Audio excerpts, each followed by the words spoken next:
Hocam. Abi elimden bir şey. Dedik yani bu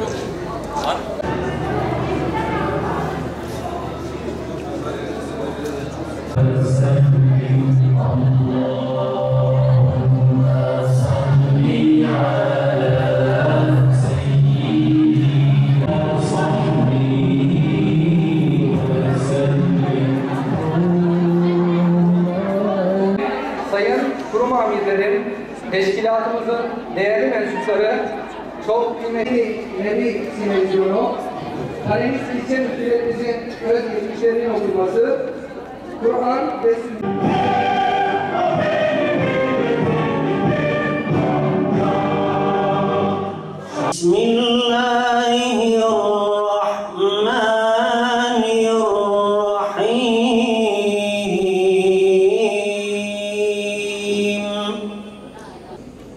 إذ أوى الفتية إلى الكهف فقالوا ربنا آتنا من لدنك رحمة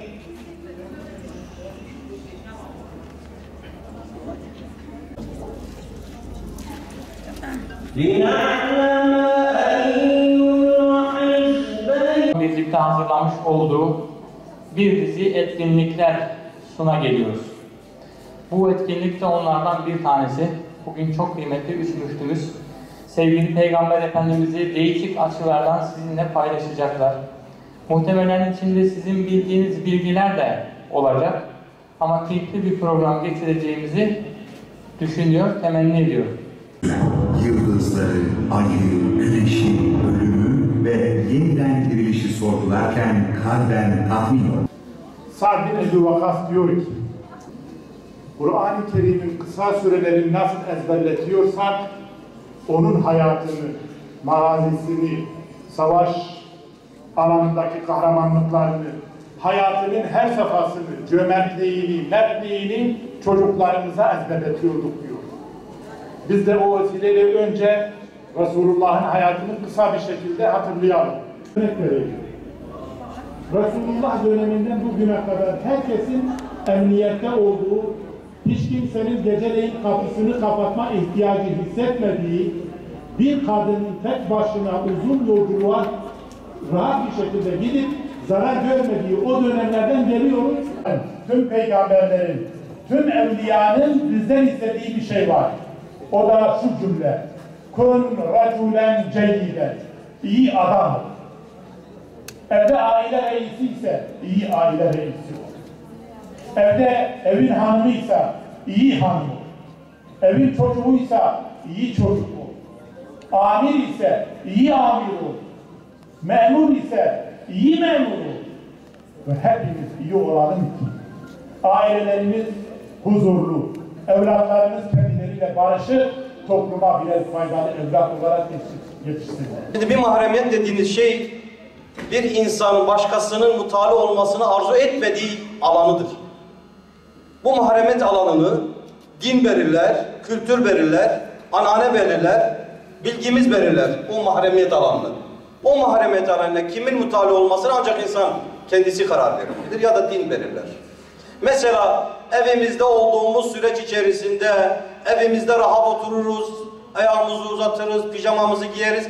Ama üçüncü bir şahsın ya da ikinci bir ailenin o bulunduğumuz ortama muttali olmasını istemeyiz. Niye? Çünkü mahremiyetimizdir. Doğru mu? Hepimiz hemfikiriz. Şimdi şöyle bir duruma geldik sosyal medyada. Evde bir yemek yapıyor, çekiyor, sonra sosyal medyada paylaşıyor. Şuna benzer.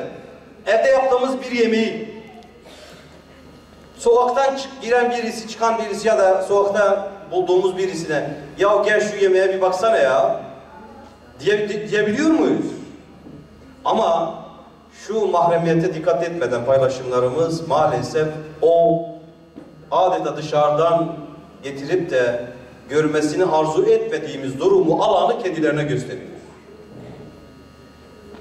Biraz uçuk bir hikaye şey olur, misal olur. Lütfen kusuruma bakmayın. Kitapta okumuştum. Aile ve Mahremiyet adlı bir kitapta. Diyor ki herhangi birimiz bir insan gördük. Cüzdanı yere düştü. Cüzdanı yere düşünce de baktık ki bizim kızın fotoğrafı. Eyvah. Bizim bu bölgede bu şey meselesi olur. Yani bundan kurtuluş yok. Bu artık son noktadır.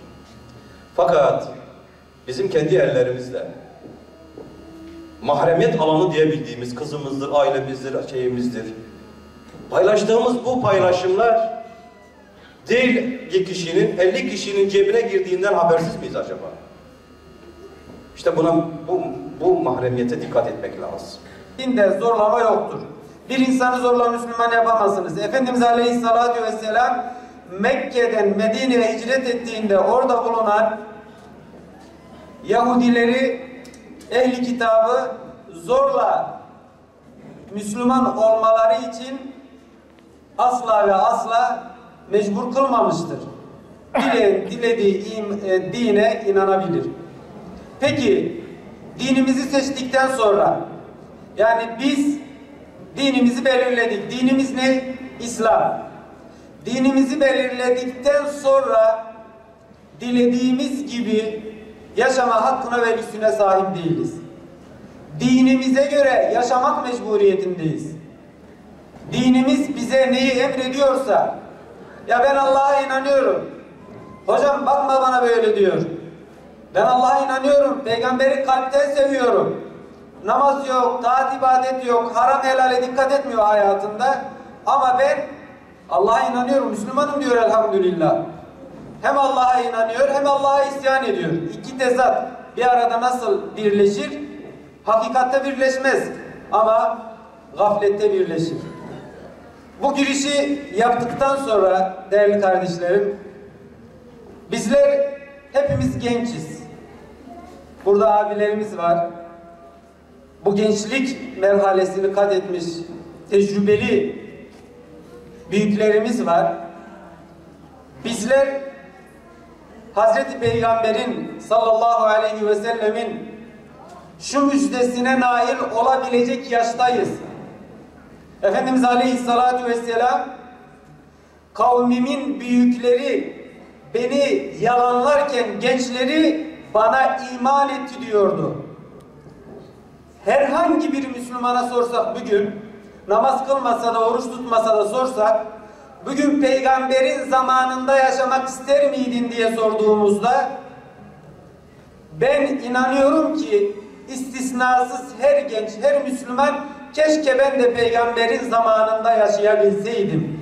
Keşke ben de bir Ali, Ömer, Mus'ab, Zeyd bin Sabit, Ammar bin Yasir, Bilal-i Habeş, Süheyb Rumi gibi ben de peygamberimi görebilseydim, onun zamanında yaşayabilseydim. Değerli kardeşlerim, nasıl ki bir insan anne ve babasını seçemiyorsa, dilini seçemiyorsa, milletini seçemiyorsa, bunlar tamamıyla Cenab-ı Hakk'ın bir vergisi ise, yaşayacağımız zamanı da biz de seçemeyiz.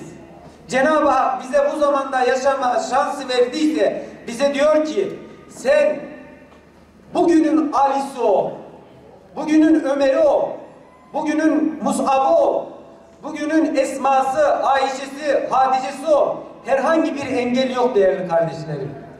Ve şuna da inanın ki, eğer Peygamber Efendimizin zamanında yaşasaydık, ne malum Ebu Cehil veya Ukbe bin Muayt, Velid bin Mughire gibi olmayacağımız ne malumdu.